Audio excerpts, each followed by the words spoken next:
Hey guys, I'm Monica Nevi. I'm a stand-up comedian. And I have seen some interesting things. Gather around, kids. Dad's got a story.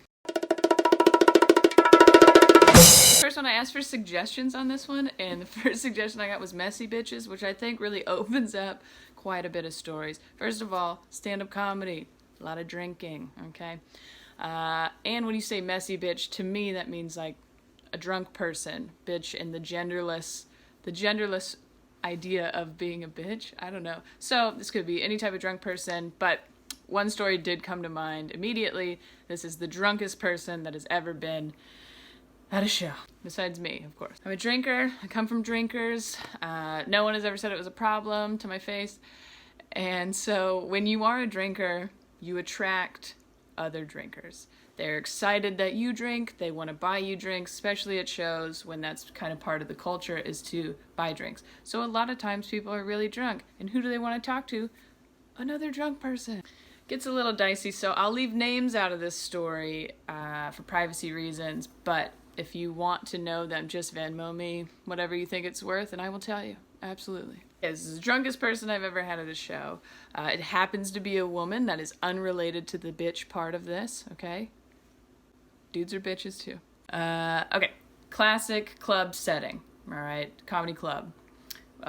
You go downstairs into a basement, it's brick, it's dark, it's the type of place that makes you feel like you can get away with some shit. I'm there featuring, which if you don't know what that is, that's the middle spot in a three-piece show. So there's the host, the feature, and then the headliner. I'm right in the middle. The headliner is recording his album, and that's pretty important. And all that really means is that we want the audience to fucking behave. Recording an album is so important. He has brought his girlfriend slash fiance of many years with him. She's very nice. This is Saturday early show at this point, which means we've had some time together. We've been together since Thursday. We kind of know what's going on. After every show, he would come and hang out while I sold t-shirts, say hi to people. He's a nice guy.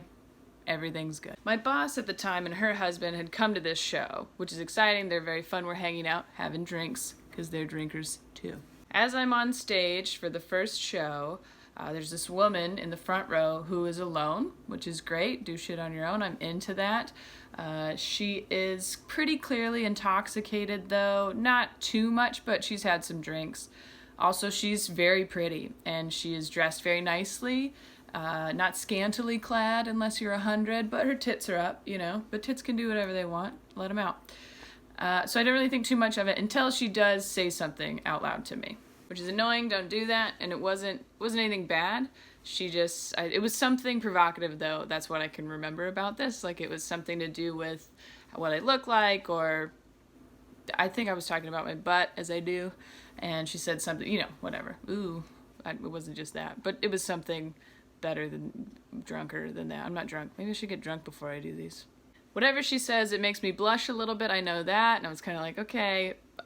Also, don't do that during the headliner because he is recording his album. It's kind of our job is to make sure that the setting is best for the headliner and whatever they're doing. Headliner goes up, has a good set.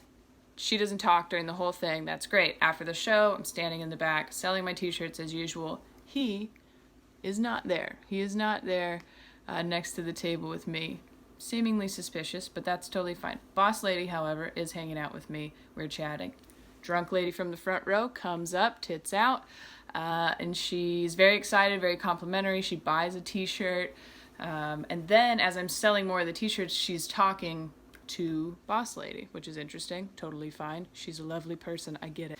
Then she wants to take a photo, which is great. I love that. Literally, I will take a photo with any person, anywhere. It doesn't matter. But she also wanted my boss in the picture, which is totally fine. She's a lovely person and very pretty. And so, but it was an interesting thing because she was just kind of there.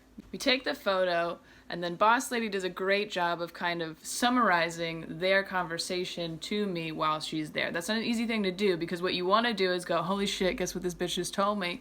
But she was like, oh, so you said you were here visiting from Las Vegas. And I was like, oh, that's so exciting. That's great. Are you working in town? What's going on? And she's like, oh, no, I'm here with the headliner. What? What was that? Yeah, I'm here with the headliner. We met in Las Vegas and he told me to come up here to stay with him while he records his album. So So then I say, oh, that's great. Where are you staying? And she goes, oh, I don't know yet, just wherever he's staying. What? Yes! Oh, have you known him long? Where did you guys meet? Oh no, we just met last weekend while she was stripping at a strip club and he invited her up for the recording. What? Yes. Maybe didn't realize the fiance would be there? I don't know. I don't know. She's very drunk though, to the point where she, they get a little handsy, they want to hug you, whatever they're up to. But I can tell that she's drunk, right? So I need to specify this because it's important. I did not invite her into the green room, nor did Boss Lady. All we said was we're gonna go put these t-shirts away and then we'll be back out. That was it. But she's drunk, so she followed us into the green room where Headliner and his fiance are. Great. There's a tension in the room. I love it. Now, what happens next is one of the best things that I've ever seen in my whole life. And I just don't. The audacity every once in a while is outstanding. We go into the green room. The fiance is sitting down on this side of the table, Headliner on this side of the table. Stripper lady comes in, kind of introduces herself just by name. He pretends he doesn't know her. Ooh, perfect. Good move. She then asks the fiance if she could have a bite of the cake she is eating. I don't know why she said yes. She says yes. I don't know why. But then the stripper decides to eat the whole cake. She eats the whole thing. So then the fiance gets up and storms out. She's now just sitting and eating the whole cake.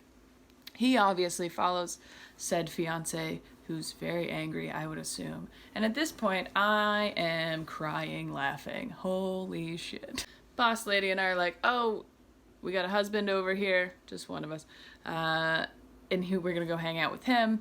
Kind of, do you want to come? Trying to, are you leaving? What's going on? And she's like, no, I'm good. Gotta finish my cake or whatever. So she stays in the green room with the comics, which is fine. They seem fine with it. As a person that, doesn't love being alone with a bunch of male comics all the time, I felt a little like, all right, I'll come in and check on. Not that nothing crazy is gonna happen. But I was like, you know what? Whatever. It's not my job. I don't know this lady. It'll be fine. As the show is about to start, I go back into the green room to say, hey, do you want to come sit in the audience for the second show? Because I'm sure you don't remember the first one. She is sitting on another comic's lap, which is totally fine. Do whatever you want. I love sluts. I love them. Fuck whoever, whenever. But I do want you to be safe about it.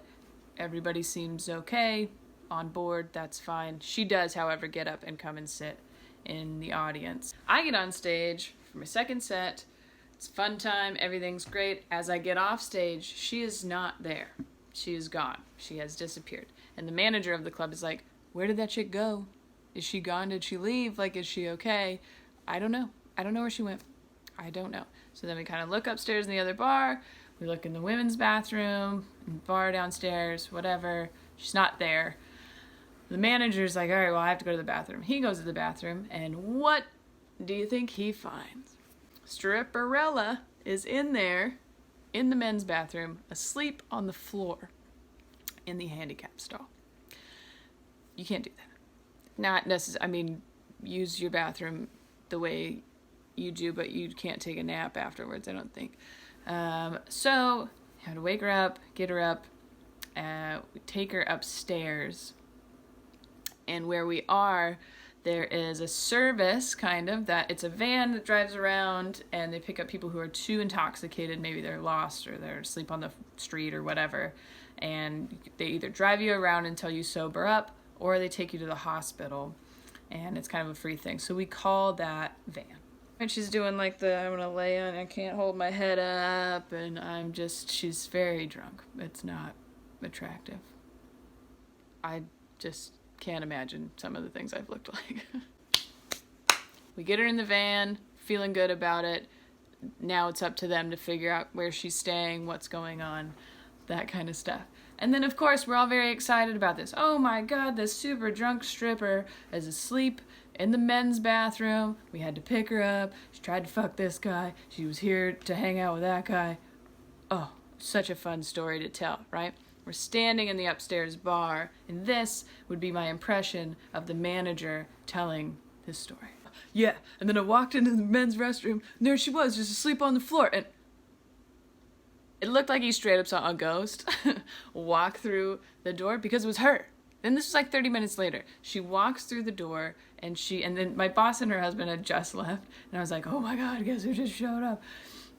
She walks through the door and is so hammered still. We can't even figure out how this happened. Did she escape the van, which you're not, or did she just convince them that she was okay or knew where she was going? And then she comes back to the club. She's, looking for him, I guess, as she walks into the club. And honestly, I'll probably think about this part for the rest of forever of my feminist life. As soon as she enters the door, we're like, oh my gosh. The chef from the club just walks straight to her and goes, nope, you're coming with me, come on, and puts his arm around her and takes her outside. Now, what I want to think happened in that situation, maybe he got her some coffee, helped her sober up, figured out a place for her to stay so that she could make her flight. I'm just going to go with that's what happened. I don't know if a man who's worked in a comedy club forever just grabs a drunk woman and takes her outside. He's helping, right? Now I have plenty of drunk audience member stories, literally from probably every show, That one, however, is such a different intertwined scenario of who's going to get in trouble, who's not. I've never talked to the headliner about it afterwards. I want to know so badly what happened. Do they end up getting married? I don't know. Who bought the chocolate cake? Did anybody have to pay for the chocolate cake? That's what I'm most concerned about. What scenario was he hanging out in Vegas like that for and thought like, hey, this is a good idea to invite this stripper up to or anyone, sorry. It doesn't matter that she's a stripper, but invite anybody up when by soon-to-be maybe wife is also with me and I'm recording this album. I've worked with him a couple times since then. That I can't bring, I don't know. Well, because he was very much in denial that he knew her at all when we were in the green room. But how does that? That's not like I misread signals type of situation. You invited a stripper to your album recording when your fiance was there. I'm so glad he did that, though, because it was... the entertainment value on that was just so fun for everyone. I like this, the idea of answering some questions, maybe. We'll answer some questions. I put it out there that this was kind of the gist of the story. We found a stripper on the floor in the bathroom. So these are just the few questions that people had asked, had asked. They asked questions. That's what you do with questions. You ask them, right? Also, if you don't already follow me on Instagram at Monica Nevi or Twitter or Facebook.com/Monica Nevi, a lot of polls and stuff, and maybe if you have suggestions for what kind of story. I have plenty of other drunk people stories, but I've traveled tons of places, been in weird situations, and I'm just excited to kind of start telling those stories because I don't really talk about them on stage. So if you have suggestions what you might want to hear, maybe the drunkest guy, maybe the weirdest place I went after a show, maybe the worst show, I don't know, whatever you want, or the tourist questions, I don't know, whatever.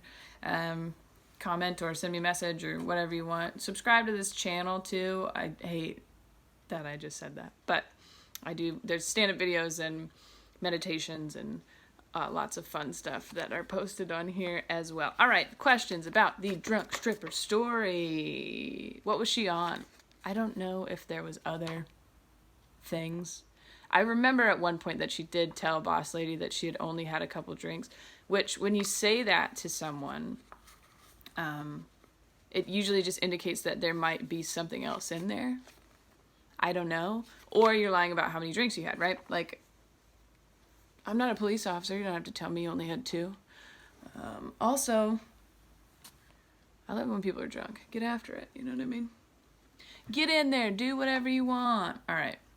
I don't know. It's basically, we didn't get the toxicology report back because she got out of the fucking van. All right. Did she still have plastic heels on? I didn't see her shoes. But there is there is a part of me that kind of, like, the manager there did a good job. He was very respectful about it, and he was like, oh my gosh, can somebody, like, let's get her up, let's get her to this van, let's do that. I like the picture, though, of someone asleep on the men's bathroom floor like that. Like, so many other people would have taken that photo, and it would have been like, oh my god, look at this stripper. She told us she was a stripper. That's why I keep saying that and calling her that and all that stuff. But that's, you know, not who she is as a person. She is clearly just an alcoholic. She didn't have plastic heels on. She did have nice shoes, though. She was dressed very well. I liked her.